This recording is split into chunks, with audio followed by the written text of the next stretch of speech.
is it? She's dreamt of this before. It's coming. What is it? Is it? They say dreams are visions of our memories, thoughts, and fears, as seen by our inner eye.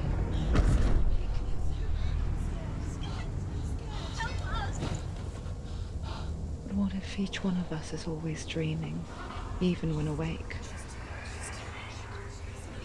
And we only see what our inner eye creates for us.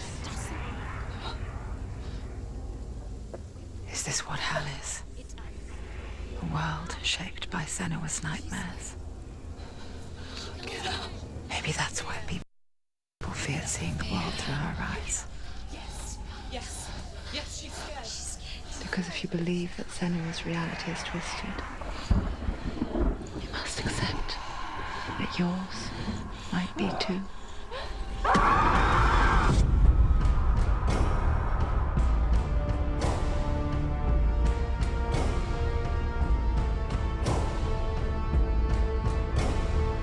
Hellblade: Senua's Sacrifice is a video game about Senua, a Celtic warrior on a vision quest into Viking territory. But what sets our hero Senua apart is that she suffers from severe psychotic mental illness. He knows she's getting closer. He can feel her coming closer. She's getting closer. The original idea for Hellblade was to create a classic hero's journey, a journey of suffering, but one where the fantasy world is not another planet or alternate universe, but a world that is constructed in Senua's mind. But to do so would mean putting psychotic mental illness at the center of the experience, a subject that is still considered taboo, and a challenge that was both terrifying and exciting in equal measure. In Hellblade, the starting point was a newly discovered Celtic goddess called Senua in Ashwell, Hertfordshire. When first discovered, her name was thought to be Senua, a name which I liked and kept. I wondered if Senua might have been a Celtic warrior like Boudica who stood up to the Romans. While the Romans had conquered all of Europe, there was a group of Celts up in the furthest reaches of the Roman Empire that could not be conquered, the Picts. And so the Romans built a wall, called Hadrian's Wall, that spans across Britain from sea to sea to keep the Pictish barbarians at bay. The Picts were known for their war paint, painted on with woad, and their matted hair clumped with lime. And so Senua would be a barbarian Pict in this image. What's your name? Senua. I haven't seen you before. I don't live home much. Oh, Zeno's daughter. I have to go. Wait. Orkney is off the coast of Scotland and was inhabited by the Picts, steeped in history and mystery, and so I made Orkney Senua's home and set the stage for a crisis. In the late 8th century, the first Vikings landed on the Orkney Islands. The population of the Picts crashed thereafter, replaced by the Norsemen of the 9th century. Were they wiped out? We don't know for sure, but it would seem likely given the reputation of the Vikings. The Northmen's brutality is legendary. High-ranking leaders and chieftains of the tribes they conquered were often offered as sacrifice to their gods. The most brutal of these sacrifices was known as the Blood Eagle. I imagine Senua as a young female warrior who returns home from exile to find her partner, Dillion, brutally sacrificed to a Norse god by these hellish warriors from a faraway land. I imagine the horror of this moment and how it would have dragged her deep into mental torment.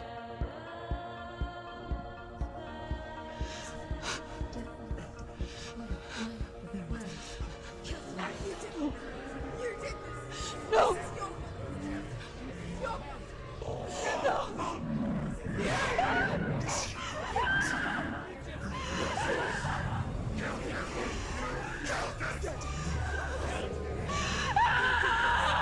I came to learn that the Celts had a sophisticated and nuanced perspective on the nature of mental disorder.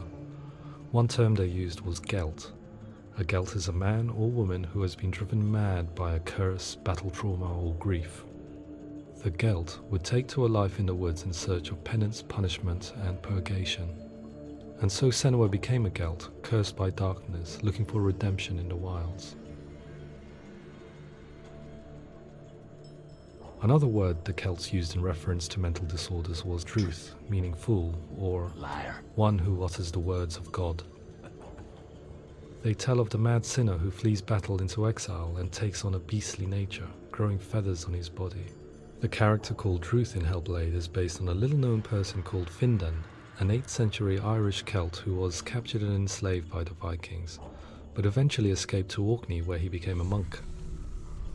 I will tell you my stories of hell, if I may walk with you. Upon meeting Senua, it would be his stories that fuel her quest deep into their world of gods. The Northmen say the world will come to an end. The sun will grow black, the earth will sink into the sea, the stars will disappear, fire and water will meet, flames will play against the sky, the heavens and earth and all the world will be burned, all the gods will be dead, and the warriors of Valhalla and people everywhere. Senua, prepare yourself for Ragnarok, for it is nigh. So the stage was set for a new adventure, a journey into the Norse underworld called Hell, a vision quest fueled by madness and myth, a fantasy that was created by Senua's own mind, and one that we would experience through her eyes. This is your mission. This is your quest. There is nothing else left. To make a game about a warrior with psychotic mental illness as its central theme was fraught with danger. Mental illness, such as psychosis, is still taboo and rarely acknowledged in a century of cinema, never mind the new medium of games. Where it does feature, it often conflates psychosis and psychopathy associated with a lack of empathy. It is unfortunate that these two words sound so similar that they are used interchangeably in media. I must admit that I didn't have to look very far to discover my own ignorance of the subject. So we reached out to Paul Fletcher, psychiatrist and professor of health neuroscience at University of Cambridge. Psychosis is a descriptive term, and it refers to having a loss of contact with objective reality. So it's characterized by two main sets of symptoms. One of them is hallucinations, where somebody experiences perceptions when there is no actual objective thing out there to perceive. You're already dead. Who are you? And the other is delusions, where somebody comes to very often bizarre, unpleasant, frightening beliefs when there's no good evidence in favor of them. There's no doubt about it. The source of the darkness is in Helheim, and the goddess Hela holds his soul there. We reached out to Welcome, a biomedical research charity that spends billions on research and awareness programs aimed at improving health. Mental health hasn't always been presented in the media in a way that is particularly helpful. It can be challenging to engage people with the subject matter, and there are a lot of preconceived ideas about mental health, and particularly schizophrenia and psychosis. So we hope our support allows the team to continue to collaborate with Paul Fletcher and with those who have experience of psychosis to create a game that provides a fresh perspective on the condition and allows audiences to engage with it in a way that just wouldn't be possible in any other medium. What started out as a brief consultation convinced me that we were only scratching the surface of an immensely deep and interesting subject that could enrich and change the very nature of the game. That's cool. Thanks so much for coming here. Pleasure. Thanks. It's really interesting for me, and I'd love to be involved. I think it's fascinating. Absolutely. Our understanding of psychosis is still very much a mystery, and ways of treating it are still primitive compared to physical illness. After all, it is easy to see the pain and suffering caused by physical diseases or physical trauma. It is not so easy to see the mental suffering and trauma of severe mental illness. But what if we could find a way to see it? Games are capable of drawing you in for hours on end, playing the role of a character who is different from you, experiencing their perspective, and actively involving you in a world that functions with a different set of rules. That voice is not a kind. Use that voice. Calls you to your death. It's an evil voice. If we were to represent Senua's psychosis, we would have to simulate voice hearing, a common attribute. But how can we simulate something we have no first-hand experience of? Professor Charles Fernyhough, a leading expert in voice hearing from Durham University, offered his help. Hearing voices is an experience that is usually associated with severe mental illness, and crucially we know that hearing voices is a part of ordinary life for many people who don't meet the criteria for mental illness. Yeah. Oh, that's not him in real life. We know voices vary according to where they appear in space. Voices can appear far away in the distance, they can appear right there in your ear, they can seem to be coming from inside your head. Based on the information Professor Fernie Ho provided, I put together a sound brief and invited some actors to the studio. We recorded the actors using a binaural microphone, which records the 3D spatial position of sound, replicating the way sound is heard by human ears. It gives you an incredible sense that the person you are listening to is right there beside you. See how she's going.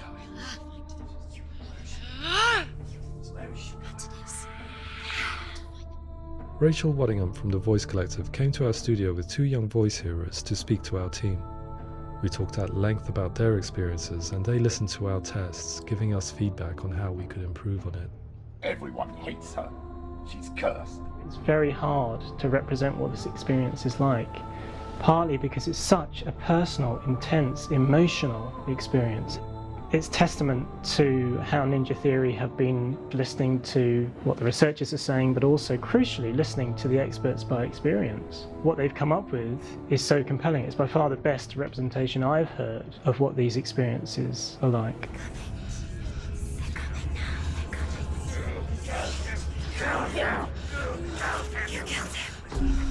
Other common attributes of psychosis are visions and flashbacks. We met with Recovery College East, who work with and care for people recovering from severe mental disorders. A group of service users gave us their first-hand account of what they experience. Sometimes when the visions or what we're seeing is too much, it becomes more difficult until eventually we perhaps don't see anything. The people we spoke to, the stories they told, were fascinating, harrowing and mind-boggling. The reality of what people experienced was vivid, far exceeding what I could possibly have imagined.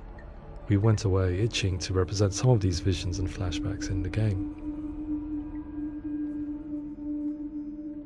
As we all know, my heart is so, love is so far away.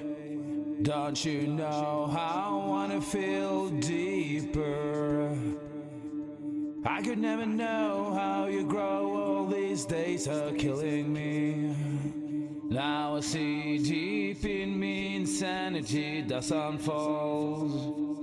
I just wanna feel deeper, deeper. I just wanna feel deeper, deeper.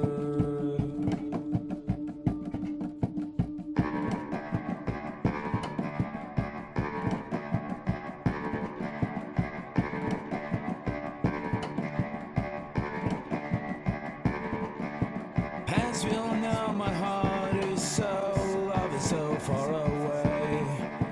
Don't you know how I wanna feel deeper? I could never know how you grow, all these days are killing me. Feel like this, read like this, I just wanna live, that's all. I just wanna feel deeper, deeper. I just wanna feel deeper, deeper.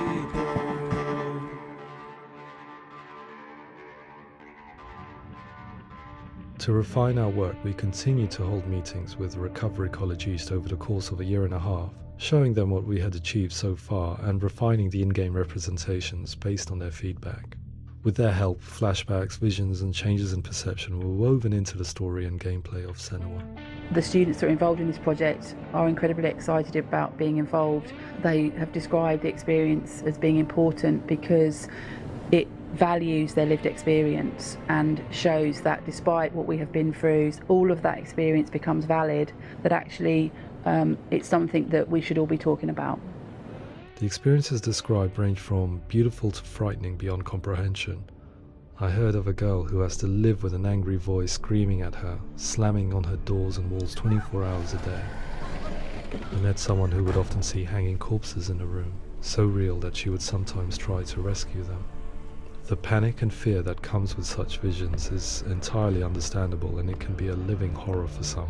Worthless, weak, pathetic. Go on, feel sorry for yourself, because there is no one left to do that for you. I was urged by one fellow that we should not shy away from showing this horror, and so I was perpetually torn in making Hellblade. Had we gone too far with our representations or not far enough? broken and lost. Just like your soul. Come on.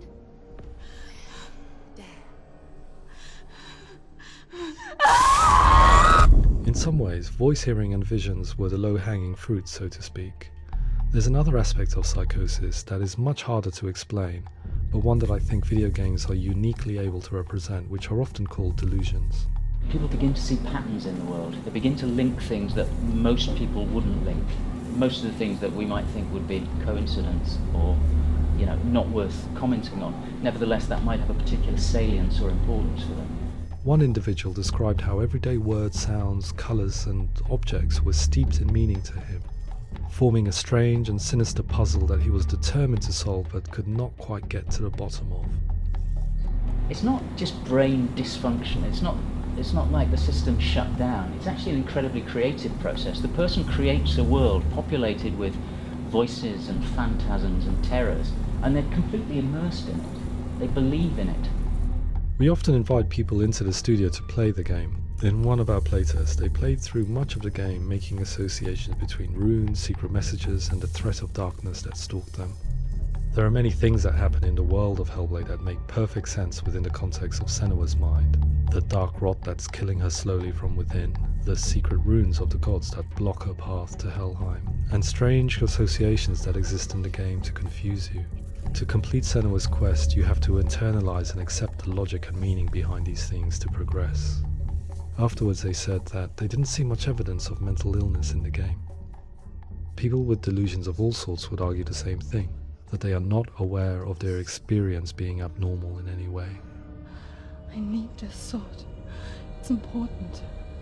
Representing perception changes and thinking patterns within Hellblade gives us a set of symptoms common in psychosis. But people with lived experience were keen to emphasize another point, that it is wrong to define a person by their symptoms. Quite often, the illness comes not from the symptoms, but from the stigma, isolation and mistreatment that comes about from the rest of society. They say that I'm cursed. What if they're right? I needed someone to portray Senua, someone who could believably internalize her suffering.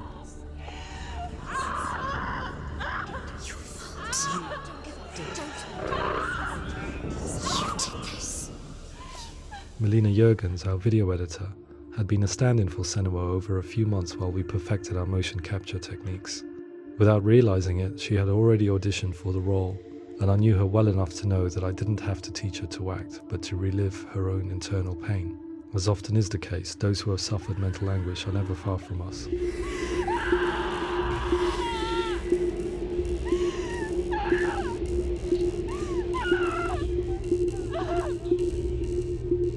My hope is that by creating a compelling and aspirational character in Senua who feels very much real, albeit in a fantasy setting, we can provide a lens into her reality, a different one to yours, and this is where storytelling comes into play.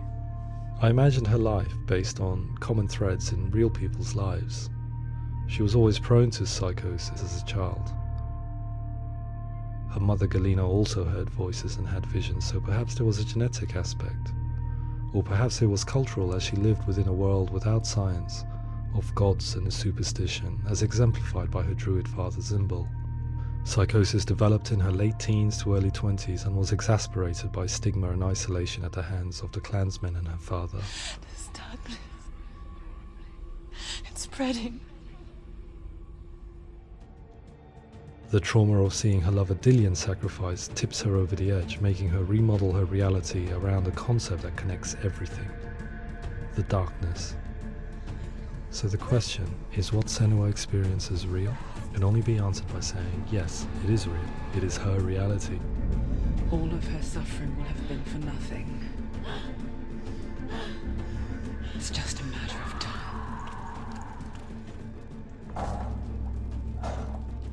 Towards the end of the project, service users and professionals that had collaborated with us were invited to see the near-final game. It was a chance to see if the game had reflected their views or if it had misrepresented them. For me, being involved in especially developing Senua's character has been really important, and being able to bring in my perspective and what I see and what I hear and having that built into the game has been a real privilege. It's gritty and it's meaty, and there are some tough subjects in there that are being tackled with honesty.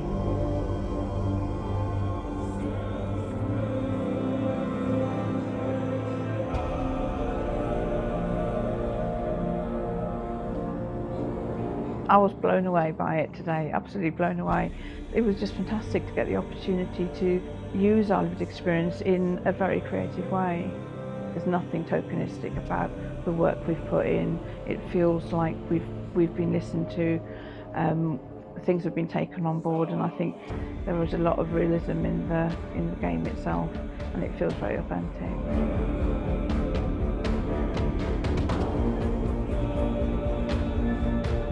Hellblade will give people a good experience of what it's like to hear voices and have those experiences.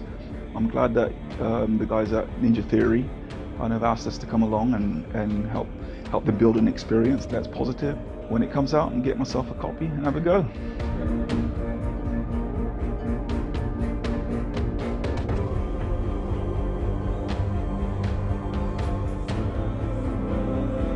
I think all the way through I was really inspired by how the conversations have translated into the game in a way that I think I didn't imagine was possible. So wonderful, really wonderful.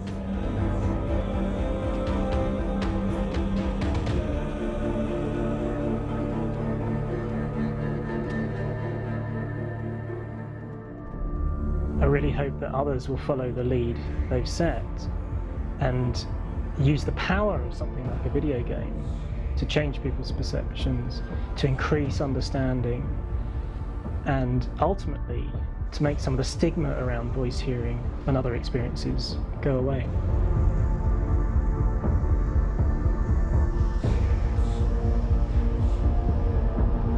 For me, it was really exciting to see something that I explore scientifically being represented so beautifully in a character who's trying to penetrate the mysteries of the environment in which they've been placed, with all of this strange uncertainty and noise and conflicting information that they're getting. I'm very excited by this way of trying to represent mental illness, because I think it actually might be offering us insights that we wouldn't get from pure scientific explorations, and actually giving us quite an empathic view of what it might be like.